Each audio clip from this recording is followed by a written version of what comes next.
Hello everyone. आज के इस वीडियो में हम बात करेंगे लो स्पर्म काउंट आने के क्या क्या कारण रहते हैं और इस प्रॉब्लम को हम कैसे ठीक कर सकते हैं। इसी के बारे में वीडियो में विस्तार से जानेंगे, तो वीडियो को पूरा देखें।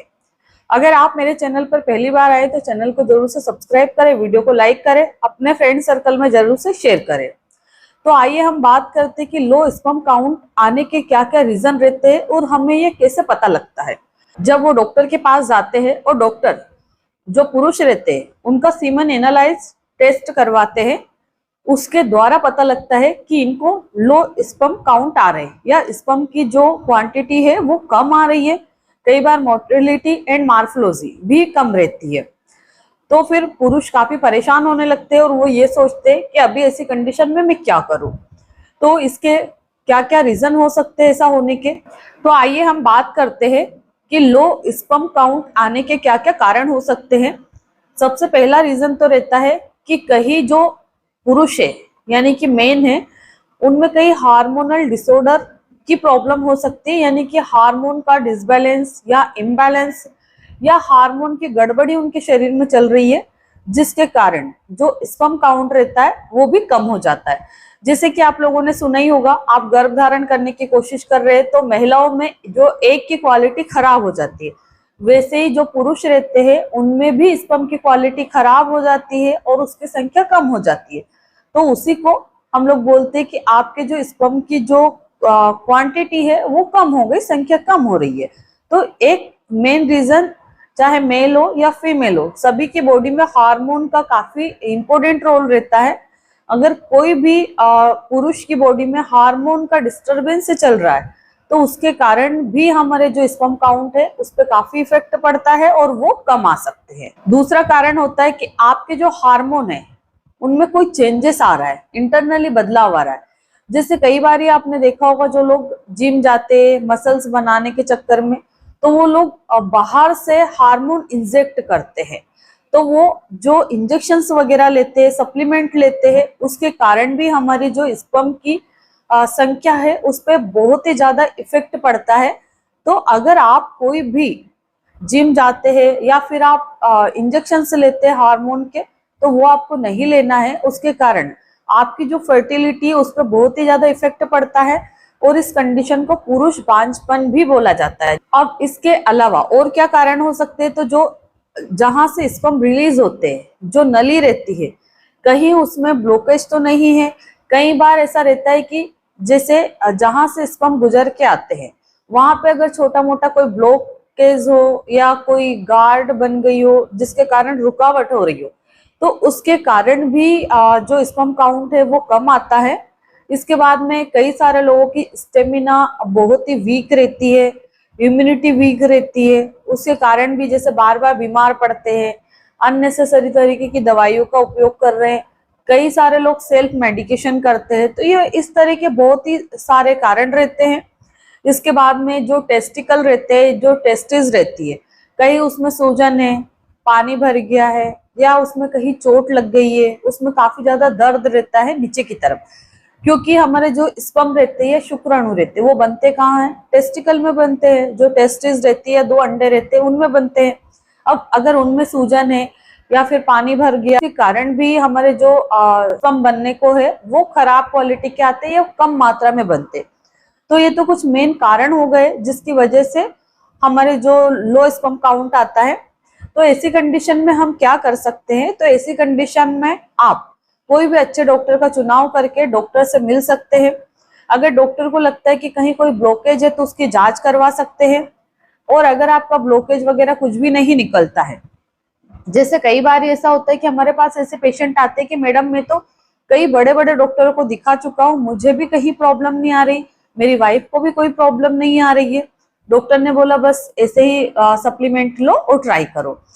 तो ऐसी कंडीशन में हम क्या कर सकते हैं? तो अगर आपके साथ भी ऐसी कोई प्रॉब्लम हो रही तो मेरी भी ऑनलाइन कंसल्टेशन अवेलेबल है, अपॉइंटमेंट बुक करके आप मुझसे भी बात कर सकते हैं। जो भी प्रॉब्लम आपको आ रही वो आप मुझे विस्तार से बता सकते हैं। तो अब हम बात करें कि जो लो स्पर्म काउंट आ रहा है इसको ठीक करने के लिए हम क्या कर सकते हैं। तो सबसे पहले तो आपको अपने लाइफ स्टाइल में सुधार करना है। जैसे कि हमारी जो भी दिनचर्या बिगड़ी हुई है, जैसे हम बहुत लेट नाइट तक जगते हैं, सुबह बहुत लेट उठते हैं, उठते ही कोई एक्सरसाइज नहीं करते हैं, जंक फूड खाते हैं, तो वो सारा आपको सुधारना है। एक टाइम टू टाइम सोना है, टाइम से जगना है। अगर आपका ऑफिस वर्क है तो अगर आप लैपटॉप पे काम करते हैं तो वो आपको गोदी में रख के नहीं यूज करना है, और अगर आप रखते भी तो आपको उसके नीचे एक पिलो रख लेना है, या फिर आप उस पर टेबल का इस्तेमाल करें। क्योंकि कई बार जैसे हम गोदी में ज्यादा लंबे समय तक लैपटॉप का यूज करते हैं तो उससे जो हीट जनरेट होती है वो हमारे स्पर्म की क्वालिटी को खराब करती है। तो इस चीज का स्पेशली आपको ध्यान रखना है। इसके बाद में अगर आप कोई भी तरह का नशा करते तो वो उसको छोड़ना है। नशा किसी भी तरह का हो सकता है, आप एकदम से तो कोई भी नशा नहीं छूटता है, बट धीरे धीरे करके कम करते करते उसको स्टॉप करना है। क्योंकि जब भी आप डॉक्टर के पास जाते हैं ना, तो डॉक्टर सबसे पहले आपसे क्या पूछते हैं, आप किसी तरह का नशा करते हैं? तो पेशेंट अगर करता है तो यस, नहीं करता है तो नो कर देता है। बट अगर आप कुछ भी नशा करते हैं XYZ, तो आपको उसको धीरे धीरे कम करते करते स्टॉप करना है। क्योंकि हमारे जो स्पर्म की क्वालिटी में कई बार नशा भी बहुत बाधा डालता है। क्योंकि आप ट्रीटमेंट वगैरह सब कुछ कर रहे हो, आपने लाइफ स्टाइल भी सुधार ली पर नशा नहीं छोड़ा, तो एक मेन कारण ये भी हो सकता है आपके लो स्पर्म काउंट आने का। इसके बाद में आपको थोड़ा एक्सरसाइज करना चाहिए, वॉकिंग करना चाहिए, 30 मिनट तक जल्दी जल्दी फास्ट वॉकिंग करना चाहिए मॉर्निंग में जल्दी उठ करके। इसके बाद में आप जितना एक्सरसाइज पॉसिबल हो सके उतना करिए, पानी ज्यादा पीना है, और जो सीजनेबल फ्रूट्स रहते, कोई भी तरह का फ्रूट हो वो आपको खाना है। 1 से 2 तरह के फल आप डेली खा सकते हैं। बाहर का खाना आपको छोड़ देना है, यानी कि आप घर का बना हुआ ही खाइए, जंक फूड नहीं खाना है और बाहर का खाना ज्यादा नहीं खाना है। इन सब के अलावा आपको क्या करना है, तो इन सब के अलावा मैं आपको यही कहूंगी इस वीडियो के माध्यम से कि आप सेल्फ मेडिकेशन ना करें, डॉक्टर की सलाह लें। ये वीडियो सिर्फ आपकी जानकारी के लिए बनाया गया, क्योंकि मेरी कई सारी फीमेल पेशेंट जो रहती है वो काफी ज्यादा इरिटेट रहती है, परेशान रहती है कि मेरे हस्बैंड में कमी है और दोष मुझे दिया जाता है, तो हम ऐसा क्या करें। कई बार हम डॉक्टर की विजिट करते हैं पर डॉक्टर हमसे खुल करके बात नहीं करते, या बहुत सारी चीजें डॉक्टर हमसे पूछ ही नहीं पाते और हम भी बता नहीं पाते। तो कुछ चीजें ऐसी रहती है जो हमें वीडियो देख के पता लगती है कि हमारे साथ भी रियल में ऐसा हो रहा है।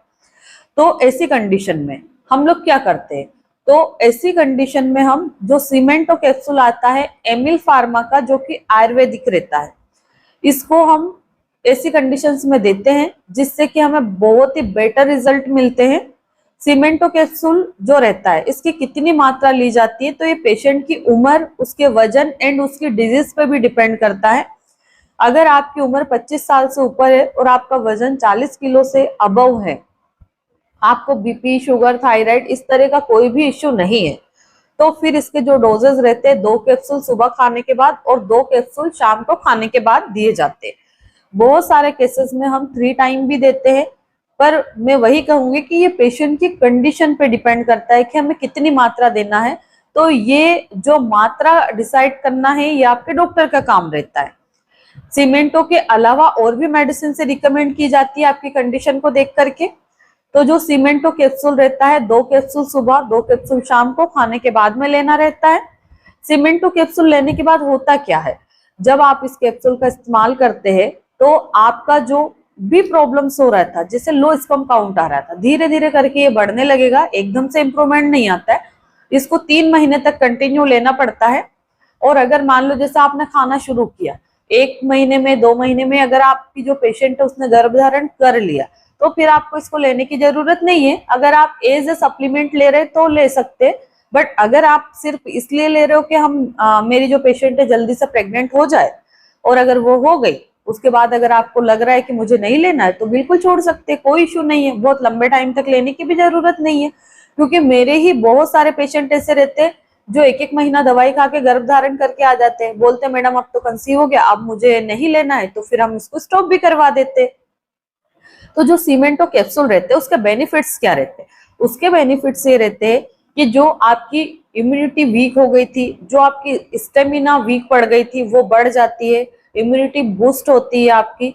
इसके बाद में जो हार्मोन डिस्टर्ब हो जाते हैं उनको बैलेंस करता है, और जो संबंध बनाने की इच्छा कम हो जाती है, यानी कि लो लिबिडो रहता है, उसको बढ़ाता है, मतलब इंक्रीज करता है, जिससे कि आप लोग रिलेशन अच्छे से बना पाए। कई सारे लोगों को टाइम बहुत कम लगता है, यानी कि 1-2 मिनट में ही डिस्चार्ज हो जाता है।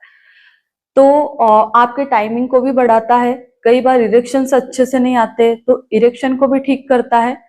और आपका जो एक परफॉर्मेंस होना चाहिए कंप्लीटली, वो इसको लेने के बाद में होने लगता है। और आपके जो स्पर्म की क्वालिटी है, मोटिलिटी है, मार्फोलॉजी सब इंक्रीज होने लगती है इसको लेने के बाद में। जैसे कुछ लोगों का सिर्फ स्पर्म काउंट कम आता है, मार्फोलॉजी मोटिलिटी ठीक रहती है। तो जो चीजें कम आ रही है उसमें इंप्रूवमेंट लाने में मदद करता है। तो इस तरह से आपकी समस्या को ये ठीक करता है। तो आशा करती हूँ कि इस वीडियो के माध्यम से मैं आपको संपूर्ण जानकारी दे पाई हूँ। धन्यवाद।